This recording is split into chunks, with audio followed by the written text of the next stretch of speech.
E69 news కి స్వాగతం. ముందుగా ముఖ్యాంశాలు. యూపీఎస్సీ కోచింగ్ సెంటర్ ఘటనను సుమోటోగా స్వీకరించిన సుప్రీం.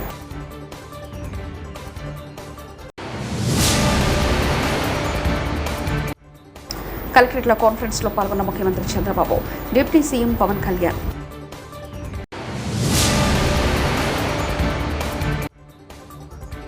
పంటలు ఎండిపోతున్నా కాంగ్రెస్ ప్రభుత్వం నీళ్లివ్వలేదు, జగదీష్ రెడ్డి.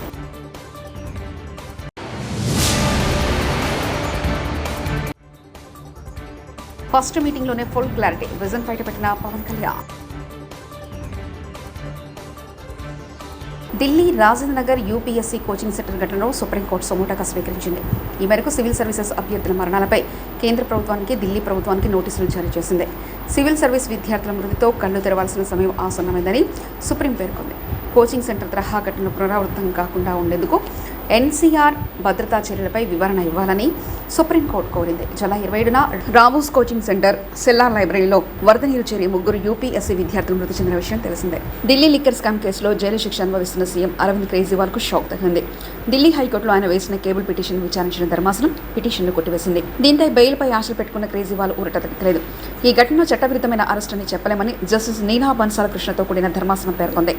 బెయిల్ దరఖాస్తు కోసం కేజ్రీవాల్ ట్రయల్ కోర్టును ఆశ్రయించే స్వేచ్ఛ ఉందని ఢిల్లీ హైకోర్టు స్పష్టం చేసింది. నాగార్జున సాగర్ ప్రాజెక్టు ఎగువ నుంచి భారీగా వరద నీరు చేరుతుంది. ఈ నేపథ్యంలో అధికారులు ప్రాజెక్టులు 10 గేట్లు ఎత్తి నీటిని దిగువకు విడుదల చేస్తున్నారు.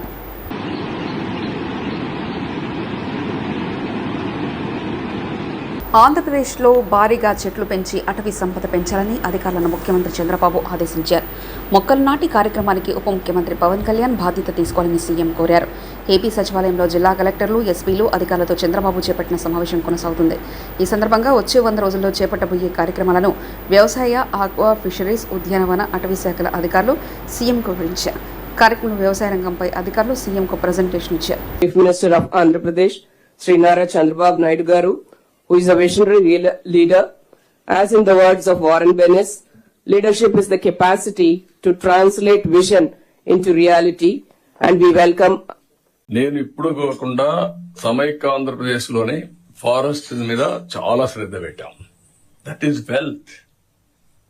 1/3 ఇంకా more than 1/3 area, 40% area is forest. You are making barren lands. ఇవన్నీ రివైవ్ చేయలేకపోయాం. అందుకే నిన్న జరిగినటువంటి కేరళ యాక్సిడెంట్ కూడా that is also one of the reason. ఇప్పుడు దానికోసం నేనేమంటున్నానంటే, ఒకప్పుడు ఒక ఫారెస్ట్ ఉంటే చుట్టంతా కూడా టెంచులు కొట్టాం. That 1 metre into 2 metres 3 metres. నీళ్లు ఎక్కడి నుంచి వచ్చినా కూడా దానికి ఒక ఇది చూపించి చెక్ డ్యాములు కట్టుకుంటూ వచ్చి ఫారెస్ట్ ఏరియాలో అక్కడనే నీళ్లు నిలబెట్టి అక్కడి నుంచి రీఛార్జ్ మొత్తం ల్యాండ్కి వచ్చేది.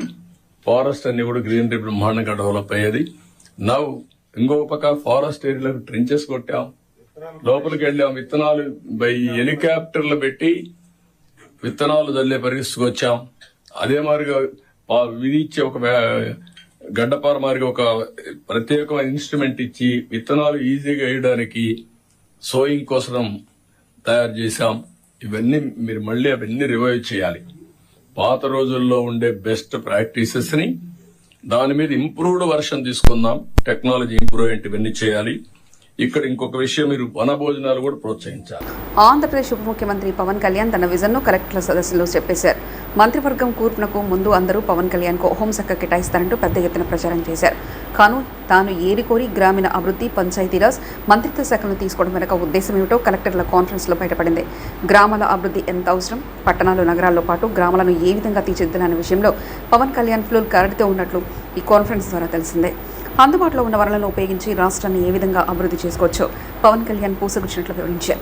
ఆంధ్రప్రదేశ్లో గ్రామాలను ఏ విధంగా ఆదర్శంగా తీర్చిదిద్దాలి, గ్రామీణ ఆర్థిక వ్యవస్థను ఎలా బలోపేతం చేయాలనే దానిపై డిప్యూటీ సీఎం పవన్ కళ్యాణ్ కలెక్టర్లకు దిశానిర్దేశం చేశారు. అధికారులు ఏ విధంగా ముందుకెళ్లాలి, ఏపీలో పనిచేయాలంటే గతంలో సివిల్ సర్వెంట్ అధికారులు పోటీ పడేవారని, గత 5 ఏళ్లలో ఏపీలో పనిచేయాలంటూ కొందరు భయపడే పరిస్థితి వచ్చిందని తెలిపారు. గత ప్రభుత్వం నుంచి మాకు థ్రెట్స్ కానీ, ఇంక్లూడింగ్ కుటుంబ సభ్యుల మీద దాడులు కానీ, ఇవన్నీ అనుభవించి వచ్చామంటే, ఇంత భరించి మేము ఎందుకు వచ్చామంటే, వ్యవస్థల్ని బతికించాలనే చెప్పు. గత ప్రభుత్వం కళ్ళ ముందే మీలాగా చదువుకొని సివిల్ సర్వీసెస్లోకి వచ్చి మీరు ఎంత కష్టపడి ఐఏఎస్ చదివి ఉన్నాలో, ఎంత పోటీ పడి, లక్షలాది మంది పోటీ పడితే a handful of collectors would come out and emerge out. అలాంటి ఒక ఇమ్మినెంట్ వ్యవస్థని, బలోపేతమైన వ్యవస్థని గత ప్రభుత్వం దాన్ని ఒక ఆటబొమ్మలా చేయడం మా అందరికీ చాలా బాధ కలిగించింది. మేమందరం కూడా దేనికి బయటకు వచ్చామంటే ఈ వ్యవస్థని బలోపేతం చేయాలి, వ్యవస్థని బలహీనం చేస్తారని చెప్పి at the cost of our life దెబ్బలు తిని, ఒకవేళ మేము రాకపోయినా కానీ ప్రజాక్షేత్రంలో నిలబడి ఈ వ్యవస్థని బలోపేతం చేయాలని ఉద్దేశంతో ఇక్కడికి వచ్చాం. But God's grace and people's commitment, they save the democracy, they brought us into power. ముందు మీకు ఎందుకు దృష్టిలో ఉన్నా చెప్తున్నాం అంటే, we are here to strengthen you, we are here to empower you, we are here to stand by you for good governance and accountable governance. ఇన్ని దశాబ్దాలుగా ఇప్పుడు ఆంధ్రప్రదేశ్, ఉమ్మడి ఆంధ్రప్రదేశ్ కానీ విభజిత ఆంధ్రప్రదేశ్ కానీ ఎప్పుడు ఇంత ఇబ్బంది పడలేదు. గత 5 ఏళ్లుగా ఆంధ్రప్రదేశ్లో పాలన ఎలా ఉందో చూశారు. గతంలో చాలా మంది నా సన్నిహితులు, సహచరులు కొంతమంది చెప్తా ఉన్నారు, ఇదివరకు ఆంధ్రప్రదేశ్లో పనిచేయాలి బ్యూరోక్రాట్స్ అని అనుకుంటే ఐఏఎస్లు కానీ ఐపీఎస్లు కానీ ఎనీ సర్వీసెస్ నుంచి పోటీ పడేవాళ్ళం. ఇదివరకు ఒక మోడల్ స్టేట్గా ఉండేది ఆంధ్రప్రదేశ్. ఇప్పుడు కూడా model state in the last 5 yearsలో. హౌ నాట్ టు బి, ఒక రాష్ట్రం ఎలా ఉండకూడదో తెలియజేస్తాం. ఒకప్పుడు ఒక రాష్ట్రం ఎలా ఉండాలో తెలియజెప్పింది, ఇప్పుడు ఒక రాష్ట్రం ఎలా ఉండకూడదో తెలియజెప్పిందని. So we want to bring back, to take it back to the old state of under the leadership of dynamic leadership of honourable CM Shri Chandrababu Naidu garu. ఆయన అనుభవం, ఆయన దిశానిర్దేశం ఈ రాష్ట్రానికి బలంగా మేలు చేస్తుందని మీ అందరికీ తెలుసు. మా అందరికీ సంపూర్ణ నమ్మకం ఉంది.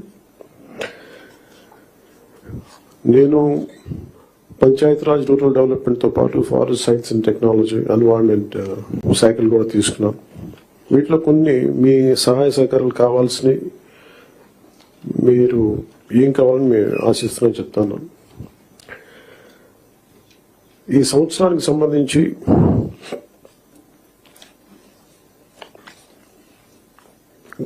ఒకే రోజు రాష్ట్రం మొత్తం మీద ఇలాంటి ఎవరు చేయని విధంగా ఒక బృహత్తరమైన కార్యక్రమాన్ని చేపట్టబోతున్నాం. ఒకే రోజు రాష్ట్రం మొత్తం మీద 13,326 గ్రామ పంచాయతీల్లో ఉపాధి హామీ పథకానికి సంబంధించి రాష్ట్ర చరిత్రలో ఇప్పటి వరకు ఎవరు చేయని విధంగా చిత్తశుద్ధితో గ్రామ సభలను ఏర్పాటు చేసి గ్రామ సభ రెజల్యూషన్స్ చేయడం జరుగుతుంది. ఇది గ్రామ పంచాయతీలను బలోపేతం చేసే దిశగా మా కూటమి ప్రభుత్వం అడుగులు వేస్తుండటానికి మొట్టమొదటి మహత్కార్యమే ఇందుకు నిదర్శనం. 2014-19 మధ్యకాలంలో సుమారు 10,000 గ్రామాల్లో ప్రారంభించిన సాలిడ్ వేస్ట్ మేనేజ్మెంట్ ప్రోగ్రామ్ ని ముందుకు తీసుకెళ్లాల్సిన అవసరం ఉంది. అలాగే పైలట్ బేసిస్ లో పిఠాపురం నియోజకవర్గంలో ఇన్నోవేటివ్ ప్రాక్టీసెస్ తో ప్రవేశపెట్టబోతున్నాం. గ్రే వాటర్ మేనేజ్మెంట్ మెథడ్ ద్వారా లిక్విడ్ వేస్ట్ మేనేజ్మెంట్ ని ప్రాపర్ గా. హర్మకొండ జిల్లా ధర్మసాగర్ మండలం మొప్పాపురం గ్రామంలో రాష్ట్ర ప్రభుత్వం అధికారికంగా ప్రవేశపెట్టిన స్వచ్ఛదనం పచ్చదనం కార్యక్రమం గ్రామ పంచాయతీ కార్యదర్శి రఘు ఆధ్వర్యంలో నిర్వహించడం జరిగింది. ఈ కార్యక్రమంలో గ్రామ పంచాయతీ కార్యాలయం నుండి ప్రాథమిక పాఠశాల వరకు డ్రైనేజీ క్లీనింగ్ చేయడం, మొక్కలు నాటడం, చెత్త తీసివేయడం, సంబంధిత కార్యక్రమాలు చేయడం జరుగుతుంది. ఈ కార్యక్రమం చేస్తుండగా పీడీ మరియు ఎంపీడీఓ పర్యవేక్షణకు వచ్చి ఇంకా ఏ విధంగా చేయాలి సలహాలు, సూచనలు ఇవ్వడం జరిగింది. 9వ తారీఖు వరకు గ్రామం మొత్తం పరిశుభ్రం చేయాలని పీడీ అన్నారు. ఈ కార్యక్రమం ఆగస్టు 5-9 వరకు గ్రామం మొత్తం కూడా పరిశుభ్రం చేయాలని ఈ సందర్భంగా కార్యక్రమం ముఖ్య ఉద్దేశం. ఈ కార్యక్రమంలో స్కూల్ హెచ్ఎం, టీచర్లు, ఫీల్డ్ ఆఫీసర్లు, అంగన్వాడీ టీచర్లు, ఆశా వర్కర్లు, గ్రామ పంచాయతీ సిబ్బంది, కాంగ్రెస్ పార్టీ సీనియర్ నాయకులు, మాజీ వార్డు మెంబర్లు, మాజీ సర్పంచ్లు, మాజీ ఎంపీటీసీలు, గ్రామ ప్రజలు పాల్గొన్నారు.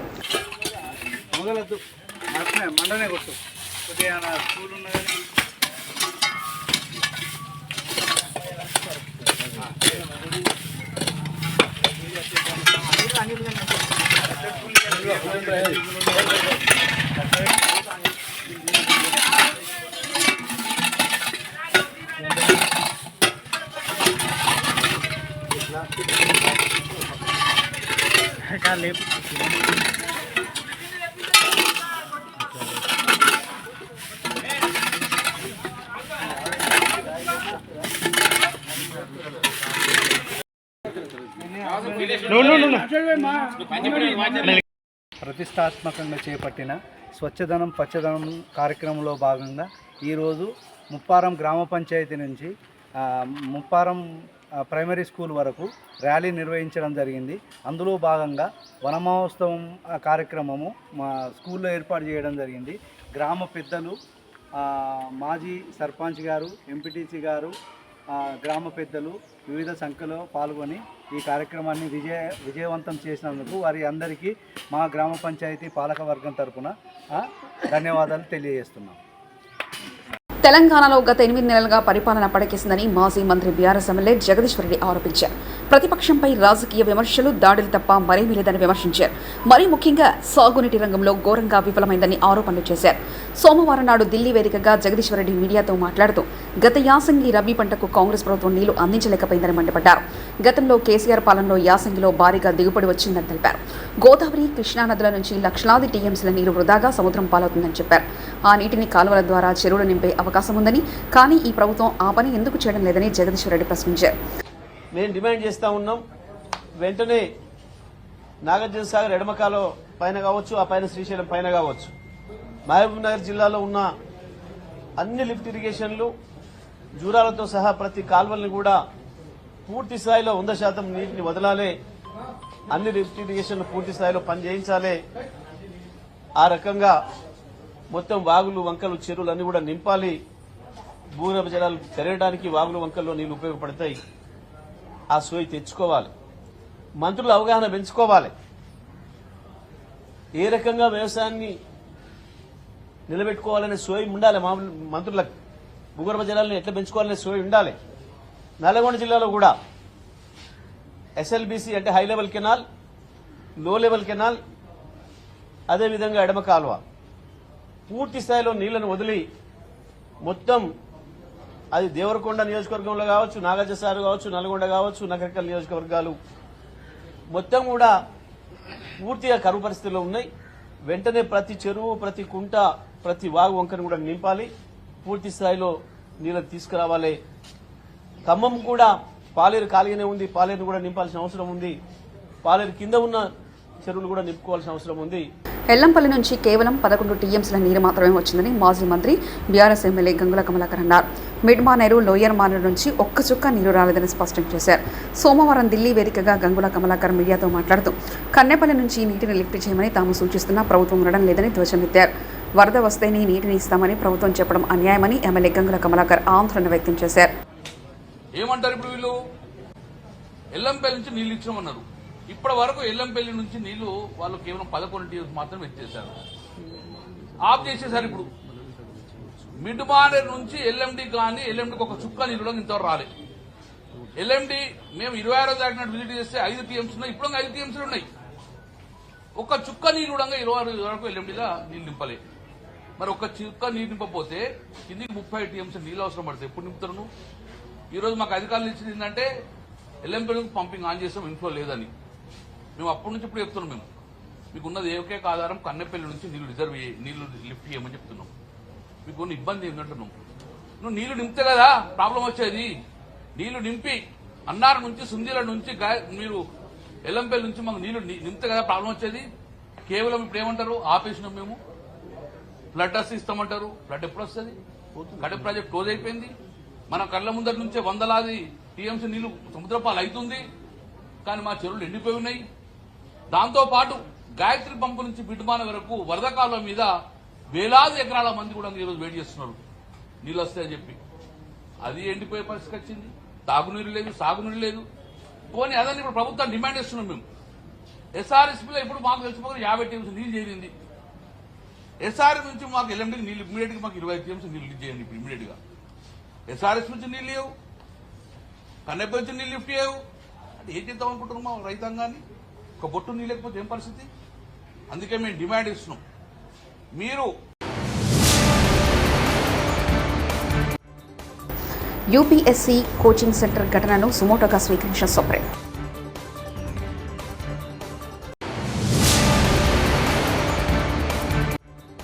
కలెక్టరేట్లో కాన్ఫరెన్స్లో పాల్గొన్న ముఖ్యమంత్రి Chandrababu, deputy CM Pawan Kalyan,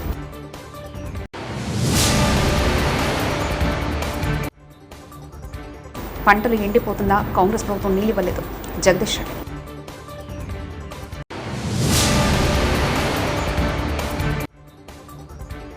first మీటింగ్లోనే ఫుల్ క్లారిటీ, విజన్ బయటపెట్టిన పవన్ కళ్యాణ్.